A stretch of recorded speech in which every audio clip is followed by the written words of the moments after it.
That's great. Well, I just wanted to say good morning and thanks so much for coming today. So as he said, my name's Esther Goetz and I'm really thankful to be here with you. When I was asked to come and speak with you guys, I had heard amazing things about you from my friend Tracy, who I think you might know and love. And she said you guys are probably some of the best people she knows in all of Union County, am I right? This is still Union County. So I'm glad we get to share the next few minutes together. So I'm a wife to Alan Goetz, who's here with me in the front row. And we've been married for 27 years, and we currently live in Sterling, about 25 minutes from here. And I like to describe us a little bit. Alan is kind and gracious. I'm sarcastic, and I like to say a little discerning, maybe judgmental is a better word. Alan is a hard worker and quiet, reserved.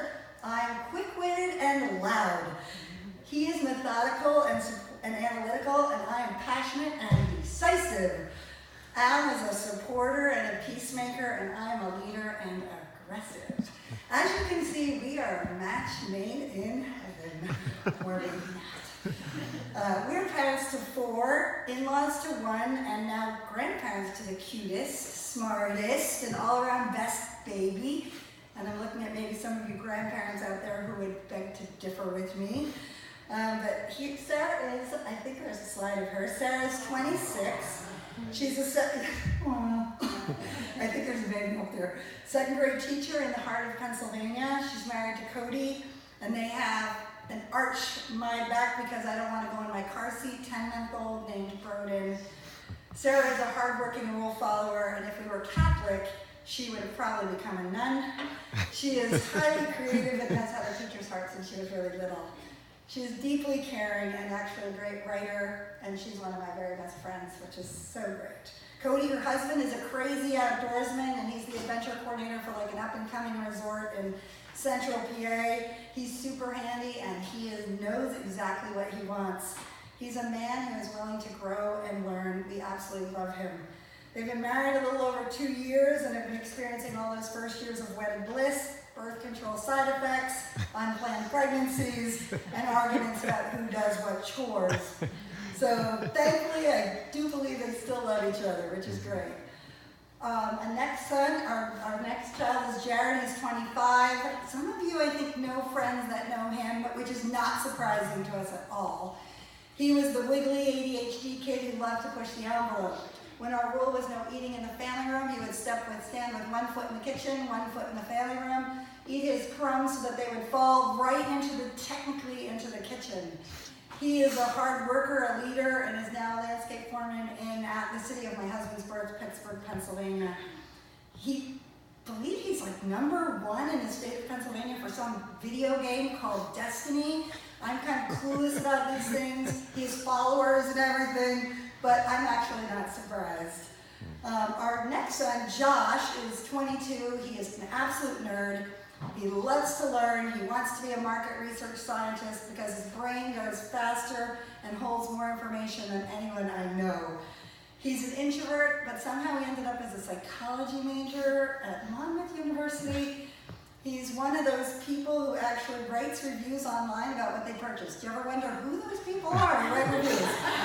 Well, he is one of them. So now you can say, I know someone who knows someone who writes those. He writes his about headphones. He actually has podcasts about headphones. It's very bizarre. But he is smart, but he's also one of the wisest people I know. I actually feel sorry for Solomon when Josh gets to heaven. He will give him a run for his money. Our youngest, Rachel, is a musician. Like these guys up here, I love hearing them using their gifts and talents. She has had a sparkle since she was born. She's a true friend, fiercely independent, and loves unconditionally. Her middle name is Joy, and it's really a picture of who she is. She's studying recording arts at Full Sail University and will be graduating in June. She would love to open her own studio one day.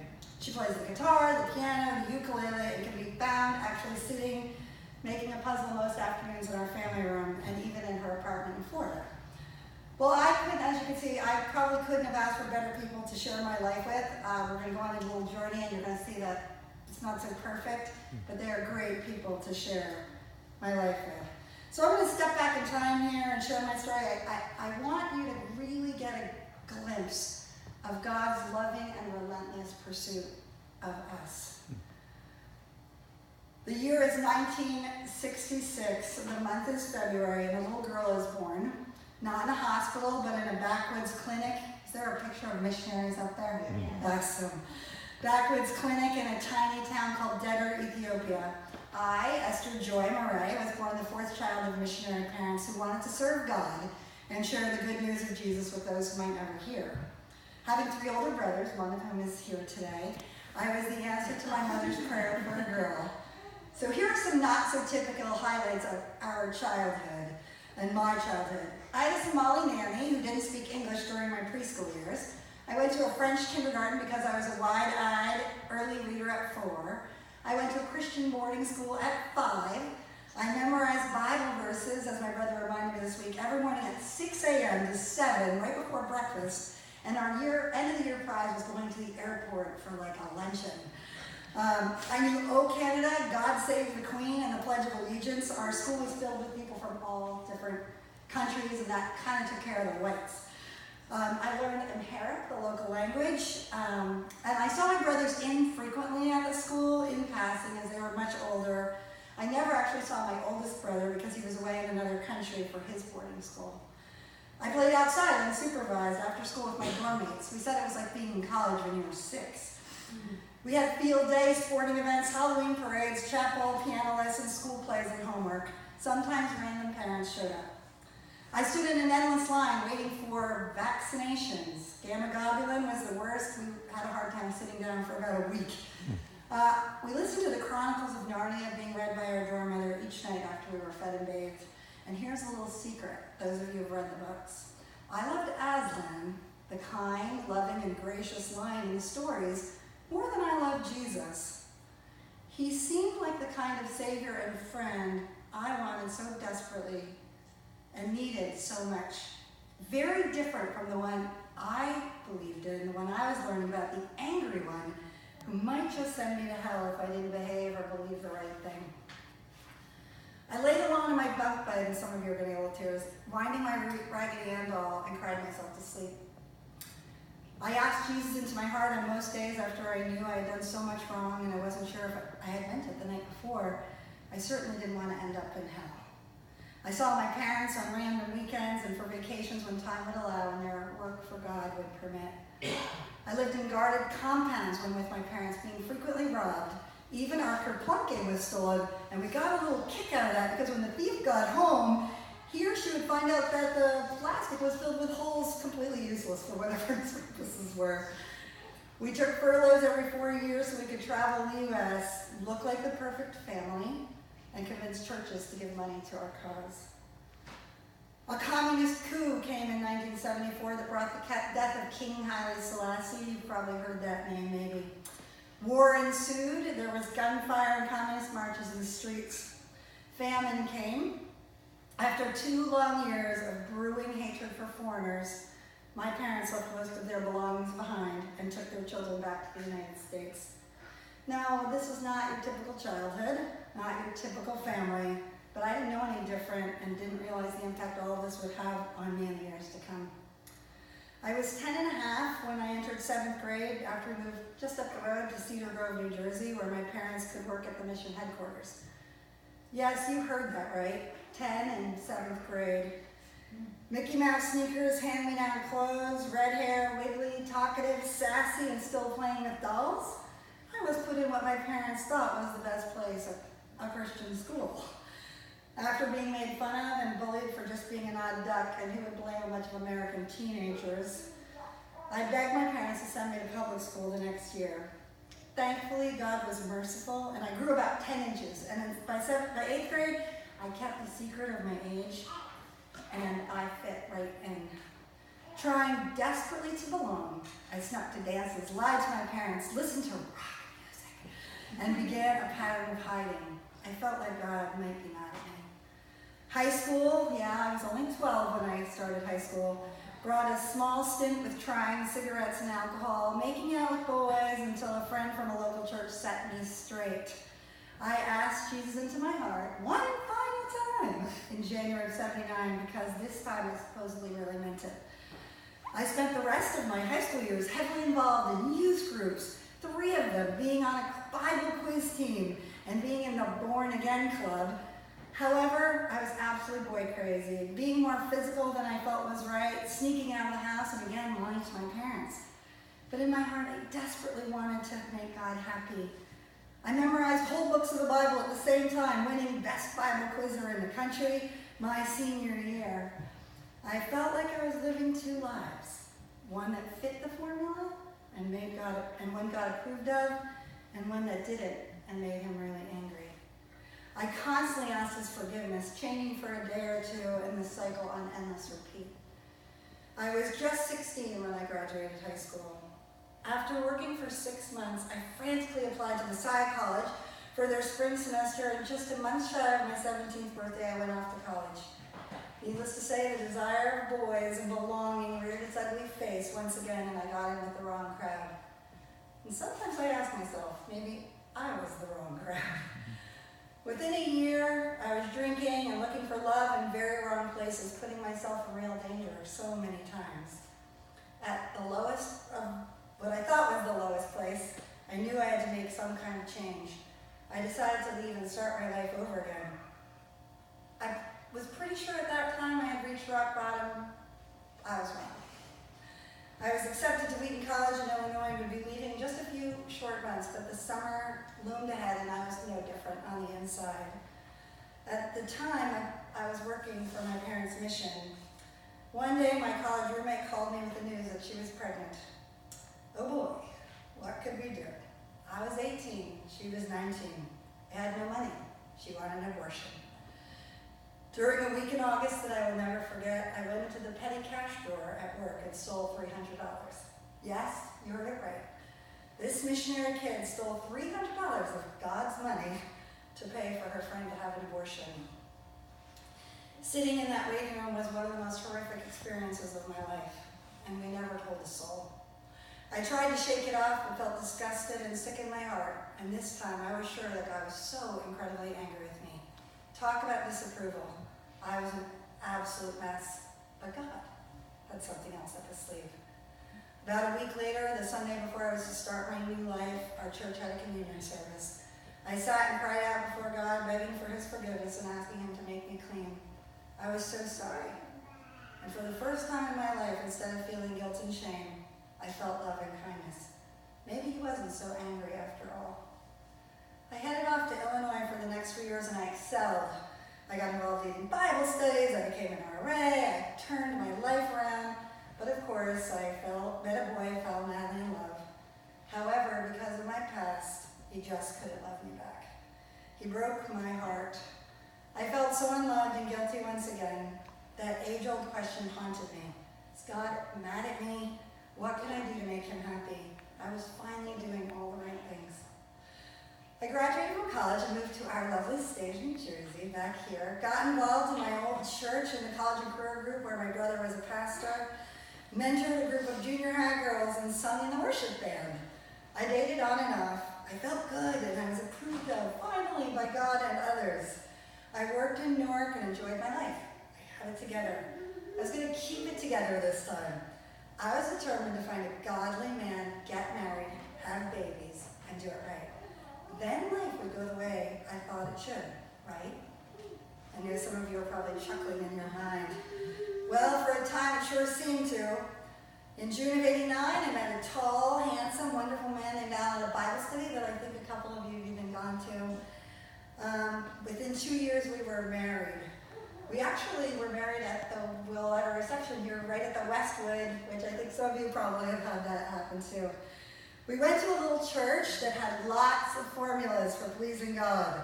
I adjusted my behavior to fit right in, but something on the inside of me began to feel just a little bit off. I started to ask a question. Is this what the Christian life is really about? But I shoved it down and I kept up with the formula, having 4 babies in 8 years, because that was kind of part of the formula for that church. Alan became an elder, he had a good job in New York. I stayed home, we tithed. We were the Sunday school superintendents. We went to Bible studies and prayer meetings. We behaved so that we belonged. However, that inner nagging kept coming at me. Is this really a personal relationship with Jesus? I am keeping all the rules after all, except little ones, like sneaking and watching Days of Our Lives, that soap opera, and being nervous Alan would find out that I wasn't this perfect Bible reading, praying on my knees Christian mom and wife. Again, I believed I was still two people, one that God was happy with and one he was angry with. If only I could get off the soap opera now, all would be well. During that time, as God began to move in both of our hearts, Alan received a job offer complete with a promotion and a raise. We packed up our kids and moved to a sleepy little coastal town in Connecticut. Fresh start, new church, and what we needed. The new church didn't seem to have all those rules, and we started to question more and more about what it meant to have a real relationship with God. But of course, we held to our much-loved formula, not knowing any different. I did have a couple of little secrets. I continued to watch my soap opera. I told fibs when I was afraid to tell the truth because it would not make me look perfect. But for the most part, I was a good mom, wife, and Christian. I liked what I thought was the perfect life. Little did I know that this perfect life was about to take a turn I wasn't prepared for. My husband is very brave on this next section, so I asked his permission. In August of 2002, Alan turned 40. I planned a big surprise party inviting two couples from our New Jersey church. That same month, Alan had gotten a call from his old boss in New York asking him to come back. What? I loved our perfect life. I loved our church. I loved it all. It was finally working. Or was it? I was about to find out. After the party was over that night, we sat in our living room, kids down to sleep with our friends. As we spoke long into the night, the two husbands revealed that they had been struggling with pornography and were getting help. Their wives, my two best friends at the time, sat there with compassion in their eyes. Alan was quiet and thoughtful. I don't know what I said that night, but I was shocked and disgusted. How could they have not been doing the formula? I thought we were in this together. As we went into our bedrooms, I said to Alan, I am so glad you are not one of them. Probably one of the worst things to ever come out of my mouth. Within 6 weeks, Alan had taken a job back in New York. We moved to Sterling, so about 20 minutes from here, and our kids, 10, 9, 6, and 3, started school. After hard conversations with our old church leadership and a basic explanation as to why we weren't returning, we finally settled on a little church in our town. We started the old routine, taught Sunday school, became members, behaved, belonged, the formula. Without me knowing it, our two male friends and Alan had been in touch, and about 6 months later, Alan dropped the bomb on me. Remember that conversation we had at my party? Yes, I said with trepidation. Well, Esther, I have the same struggle. My heart sank. I yelled. I accused him of bringing demonic forces into our home.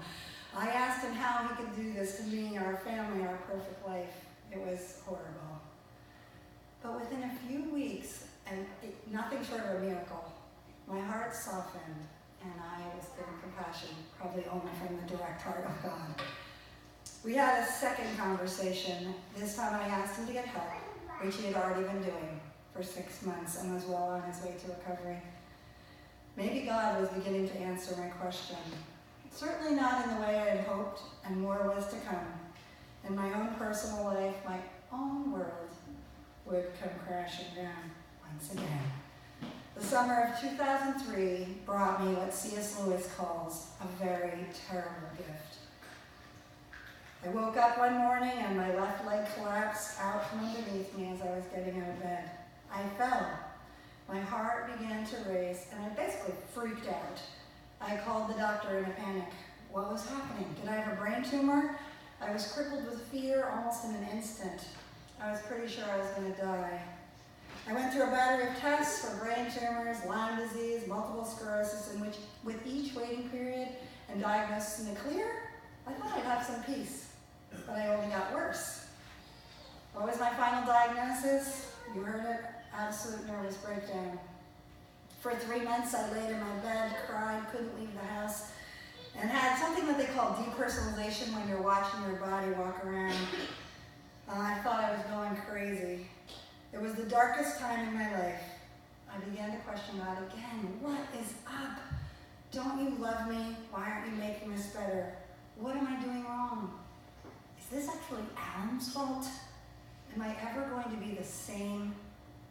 The answer to the last question was no, and thankfully not. I needed help. I went to counseling. My amazing husband committed to fast and pray for me every Tuesday as I met with a counselor. I started going to a women's Bible study at our little church, but I was still out of body, watching myself walk around. The counselor suggested something so horrible and horrifying after a few sessions: medication. Just a little tool for a while, she said. I was so desperate for relief at that point, I did not care. My formula wasn't working, and I didn't care that it wasn't working. I needed to get back in action. I had 4 kids to take care of. So I went to a psychiatrist and got a prescription. It was slow, but within a few weeks I began having some relief and functioning at a basic level. I worked hard in counseling and uncovered some pretty crazy things. I had abandonment issues, shocker, similar to kids raised in foster care. After all, I lived in group homes with people not my parents, intermittently seeing them for reasons beyond my control. However, the main difference that for foster kids, the thing keeping them away from their parents usually is something like drugs, prison, alcohol, bad stuff. For me, it was God. What? God? I had worked so hard to make him happy and gain his approval, and he had pretty much betrayed me and taken away my parents. I didn't care if he was mad at me at this point anymore. I was pretty mad at him. More was uncovered in counseling. Why was I actually so afraid, especially to die? With continued help, I had one of those light bulb moments. I made a subconscious vow to be the perfect mom. I would never, ever do to my kids what was done to me. I would not leave them. I would not abandon them. But the scary realization on the other side was that no matter how hard I tried, I couldn't control it. I could die and leave them here and nothing. I couldn't do anything about it. You're probably thinking, this story, okay, it's like 15 minutes of going from bad to worse. Where is the good part? Where's the happy part? Does God come through? Does she find the answer to her question?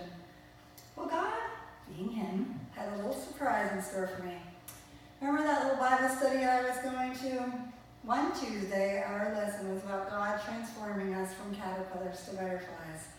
The verse was, if any man is in Christ, he's a new creature. The old things have passed away. Behold, new things have come. That's in 2 Corinthians 5:17. Crying on my way home in my minivan, I shouted at God, will I ever be a butterfly, or will I just stay a caterpillar forever? Do you love me? Are you happy? Is there hope?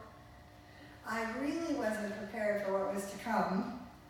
It was as if the floodgates of God's love opened wide. For many months, I saw butterflies left and right, everywhere. Real ones, on signs, in magazines, on the receptionist shirt at the radiologist when I went for my mammogram. A real one on the hood of my car on a cold February day. On the science test packet as I was studying with my 3rd grader at the end of one of those very difficult and hard days. The answer to that question was so long ago was beginning to be revealed. What does it mean to have an intimate relationship with God, with Jesus? If it's not the formula, then what? At this point, I was at least open to ask a new and different question. Could it be that God loved and approved of me, period, right where I am? The next several years brought changes, but mostly not on the outside, but on the inside of me. On the outside, you're seeing I had a growing family, and our lives were filled with homework and music, art, sports, youth groups, church, and endless driving. Those of you who are driving your kids right now, you know that feeling. But on the inside, I actually began to pursue authenticity in my relationship with God, my husband, my children, and friends. I slowly began to come out of hiding. I started to share my brokenness, both past and present. My husband and I began to mentor engaged couples at our church and shared our own story, brave husband, of brokenness, authenticity, grace, and restoration. And God continued to send me butterflies at random times, which I highly accepted. My anxiety slowly dissipated, and I continued counseling. I'd love to say it went perfectly, but I began to creep back into formula living. After all, doesn't this stuff make us comfortable? And God had other plans, along with raising some very strong-willed teenagers who didn't like formula living at all, and another one that fell right into the trap of it. I went for a routine mammogram and pap smear in the spring of 2011. Guess what? They found something in both places. Anxiety came flooding back. My kids were now in middle school through college, and I just don't have the time for this. I was over this. There were weeks and weeks of medical testing and waiting and procedures to get rid of stage 2 pre-cancer in my cervix, and then biopsies and visits for every 6 months for the next 2 years. Yeah, I was physically okay, but emotionally and spiritually not so much. Questions, again for God. Are you calling me to another level? No thanks. I already know the formula doesn't work. We've got that. You know what his answer was? Butterflies. Almost at every turn again. I was sitting in the doctor's office waiting for some amazing procedure, and there in the corner of the picture on the wall was a small butterfly. What? Oh, right, God, you love me. You love me, you're with me. More changes came. Kids graduated high school. Kids went off to college. One graduated college and actually moved out. I had just finished up my last round of mammography follow-up, and I was breathing a sigh of relief. Out of the woods. Yippee. Back to normal. The last visit, I peed in a cup from the gynecologist, and I don't know why, because I was 47 and I was definitely not pregnant. So I have no idea why they did this. And she came with all her doctor, bedside manner and said, "You have blood in your pee. That could be a sign of bladder cancer." Shaken again. I almost had a panic attack right there in the room. Off to more testing. Bladder scope, no cancer. CAT scan, no kidney cancer. But guess what? There's some lung nodules on your CAT scan. What? From bladder cancer to kidney cancer to lung cancer. I mean, at this point, I was scanned from head to foot. I fell apart. I hated this. I wanted to live a normal life. I had follow-ups, more follow-ups for the next 2 years. The same question for God. What is going on? What do you think the answer was? Butterflies. This time, and this is just only one example, I walked into a waiting room and there was the entire window as I walked into one of my scans was all those butterfly Klingons. And it was like October. It wasn't spring when everybody else had, would be having butterflies out. Who put those there? That's what I always wonder. Oh yeah, maybe you, God. You love me this much?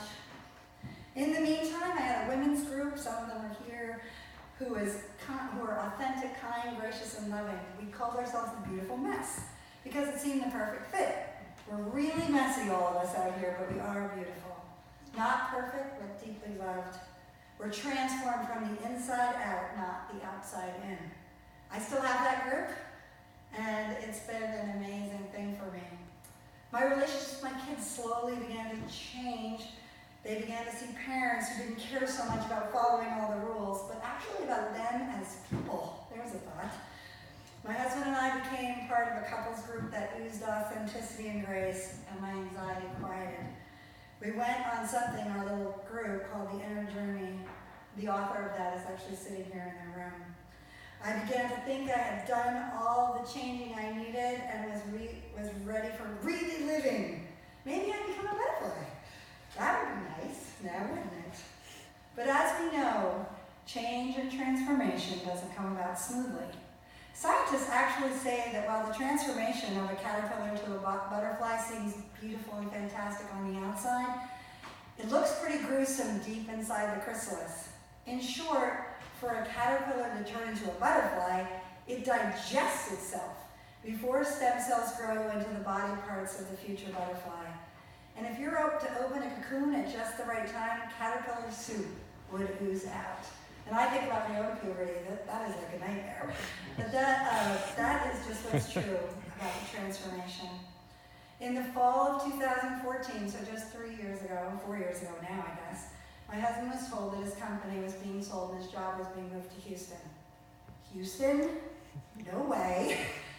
No family, no friends.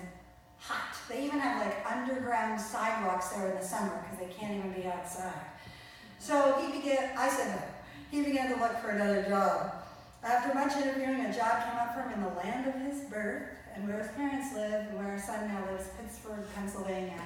You'll see us there in our gear.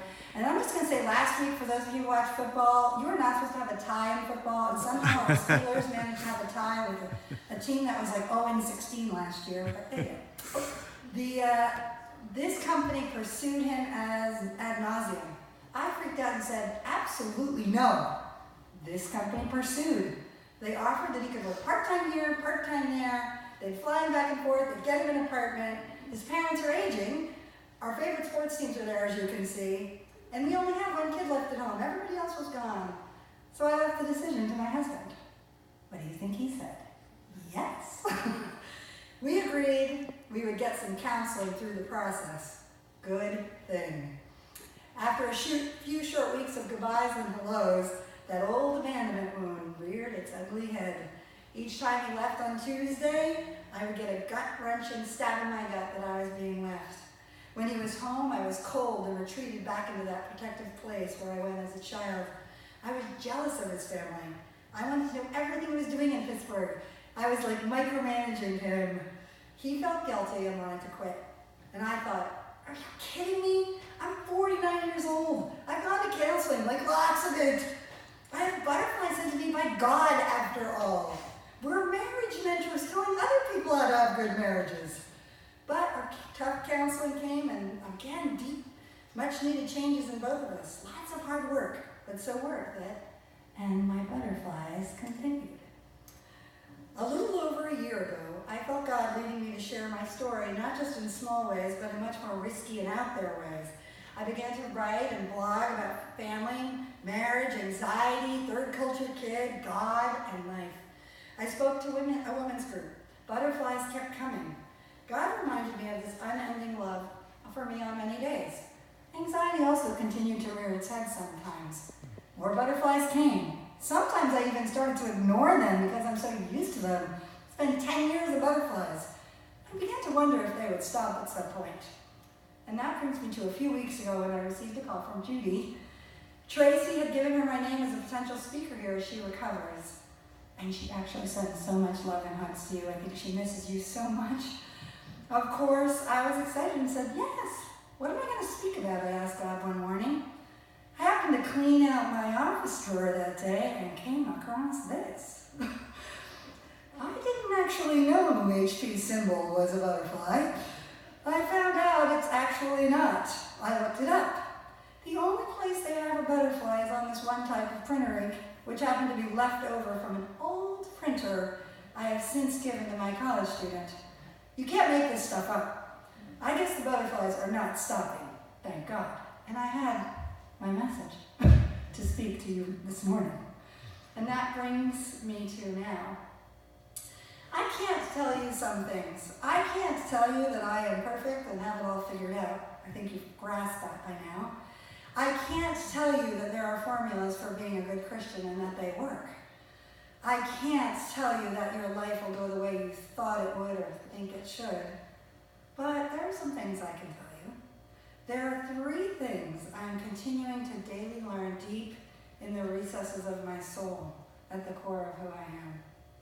Number 1, we belong to God before we behave. I stand here as a living story of this. God loves us fiercely and relentlessly pursues us, no matter how we act. He wants to shout His truth into our very souls. He will gently and lovingly help us to digest ourselves so that we can be transformed into the butterfly that He has designed us to be. Number 2, we are approved of by God before we accomplish. accomplish anything. Think back to Jesus himself. He lived 30 years as a regular guy in a regular town, in a regular job. And then he was baptized. A dove flew over him, and the voice of his father shouted words of approval over him. This is my son whom I love. With him I am well pleased. This was all before he had accomplished anything others would deem world-changing. He was approved of again before he accomplished anything. This is the same is true for us. I like to think God gave Jesus a dove to remind him of that, and God gave me butterflies. And lastly, and I had help from Arthur Peopleson on this one, living for a place of acceptance and love is slavery. However, living from a place of love and acceptance is freedom. I'll say it again. Please don't miss this. Living for a place of acceptance and love is slavery. However, living from a place of acceptance and love is freedom. For much of my life, I was living for others, including God, to love me. For fitting in and belonging, for acceptance and approval, complete and utter slavery. And to tell you the truth, I am still in the daily battle with this horrendous taskmaster. However, I hope my story speaks to you otherwise. It speaks to me. I already belong. I am already approved of. I am already loved and accepted. That's the deep truth of God's heart toward us. Instead of living for those places, we can live from those places. We can be truly free. We can come out of our cocoon and fly. As you can see, it's an easy slide for me to get back into the formula of trying to gain belonging, approval, and love.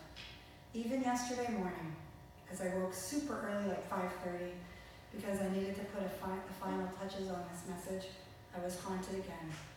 Will these people in Garwood Church like me? I better get at it immediately and prep and make that message perfect. And a voice quietly spoke to me, just like quietly for a few moments of practice that you're going to preach. Bask in my approval over you, my love for you, even just for a moment. 2 years ago, the morning after the death of my sister-in-law, God gave me a verse from King David's heart to mine. I memorized it and spoke it over myself every morning for a year. This week, it's come up relentlessly again. Another butterfly, so to speak.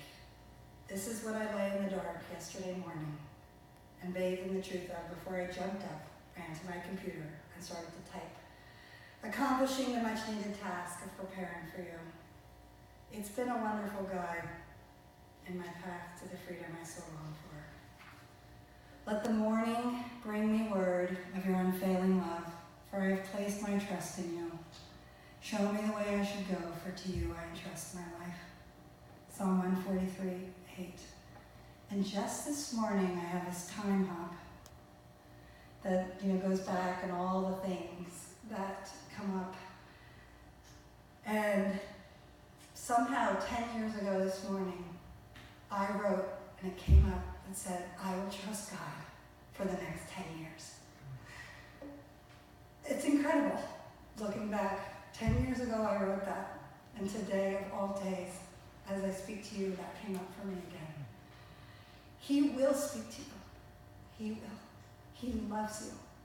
He loves you so much, more than I could love you, more than your spouse could love you, more than your children could love you. I know it at the depths of my soul. Let's pray. God, thank you for relentlessly loving and pursuing me. I want to come to a fuller understanding of your heart towards me. I do want to be free. I pray that you would open my eyes to really see you and the journey we are taking together. Thank you that I belong to you. Thank you that I'm accepted by you right where I am. Thank you for transforming me from the inside out. I receive your love today in all the ways that I'm able. In Jesus' name, amen. Thank you so much for having me. It's really been a privilege. If you'd like to know more about me, I'll have stuff as I pass out. If you want to follow my blog or or in a future podcast with my nerdy son Josh is helping me with. Here's the links. You can follow me on Facebook or Instagram, Twitter, and I'll have pages at the back with that verse that I shared with you this morning. I hope that it's a verse that you'll speak over yourself for the next year. I would actually love to hear from you. Thank you.